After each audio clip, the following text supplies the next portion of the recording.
Ano ka ba? Bakit palagi na namang nasa panaginip ka? Hindi mawaglit laman ng utak at alaala. Nakakapraning, nakakaabala ka na sa isip. Sa isip ko ikaw ay bumakat, parang multong bigla na lang nanggugulat. Hindi na pwede to. Kailangan ko na sigurong tapusin ang pantasyang pilit bumabagabag.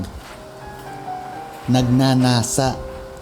Kahit pilit sinasabi sa sarili, wag, at baka ito ay masama. Masama sa mata ng kapwa ang makitang gumagawa ako ng ganito.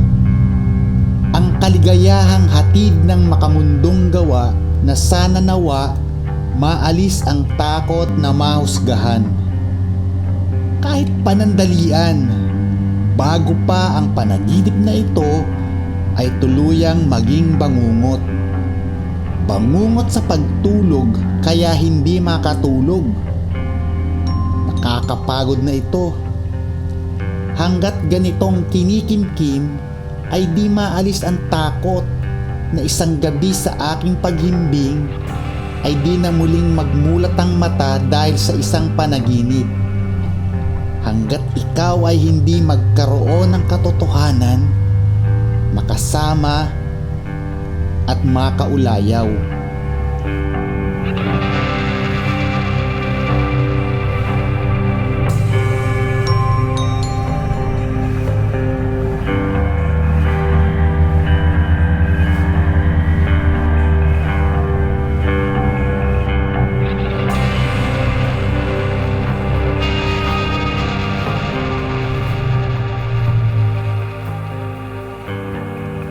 Sa piling mo ako'y magpapakasasa, magpapasawa, magnanasa.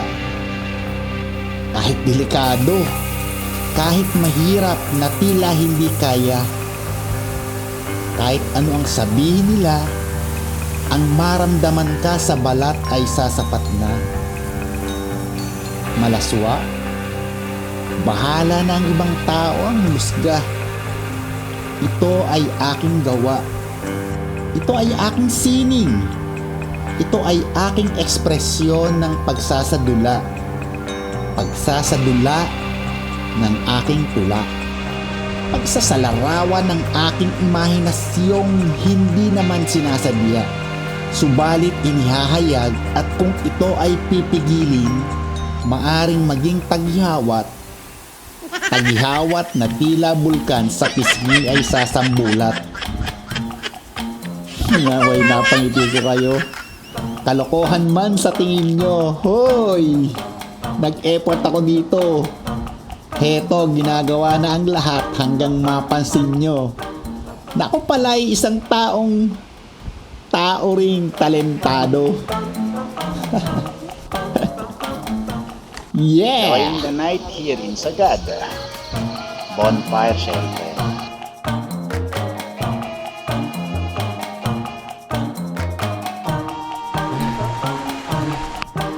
And there you go. Ay, syempre, sumabay po ang rain shower. Walang drama pag walang conflict. Well, it's good for the vlog anyway.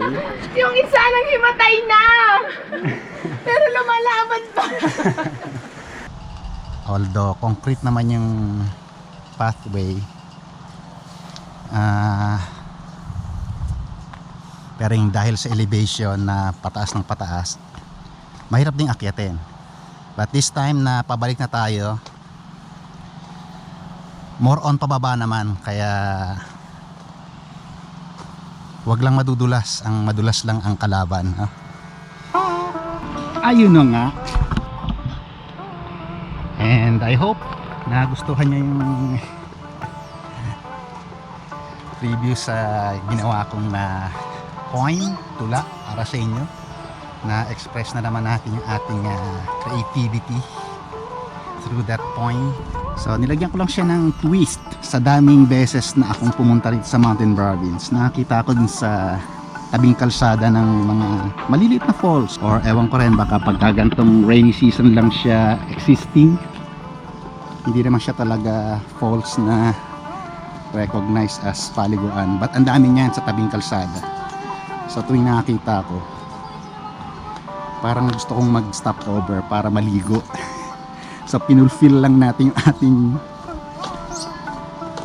kagustuhan na makaligo sa tabing kalsada, pero exotic falls. Walang gumagawa no na kagaya ko na content creator. Marami ring pagkakataon na may opportunity ako para gawin yan, kaya lang madalas naghahabol sa oras, may kasama, parang mag-i-explain ka pa na pwede nyo ba akong hintayin at mag-shoot lang ako.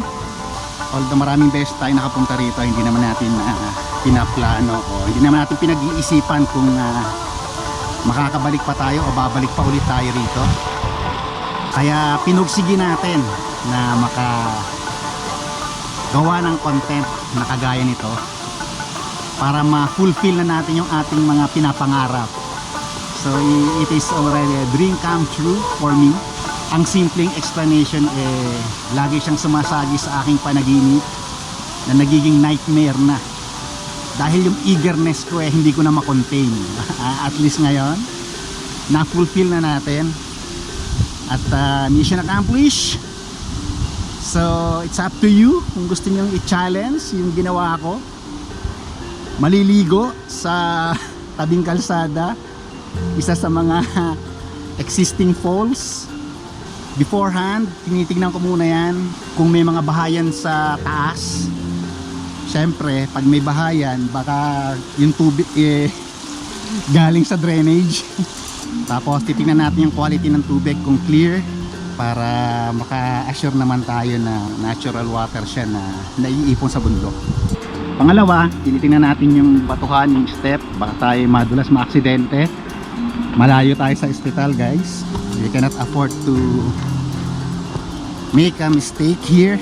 Pangatlo, tingnan natin kung may linta or baka may ahas. So basically, meron tayong safety precaution bago natin ginawa yan. Yung mga safety precaution na yun din yung mga hindrance, kaya hindi matuloy-tuloy yung plano ko na to. At dahil sa kagustuhan kong matuloy, nakapag-compose tayo ng point, ng tula. I hope na-appreciate nyo. Please like and subscribe kung hindi ko pa nakasubscribe. Kung gusto nyo makita si Apo Wang-Od in person at yung mga kasama kong tinatuan, eto sila, guys. Visiting Apo Wang-Od, the legendary and the famous huling mambabatok ng Buscalan. If you are familiar with her,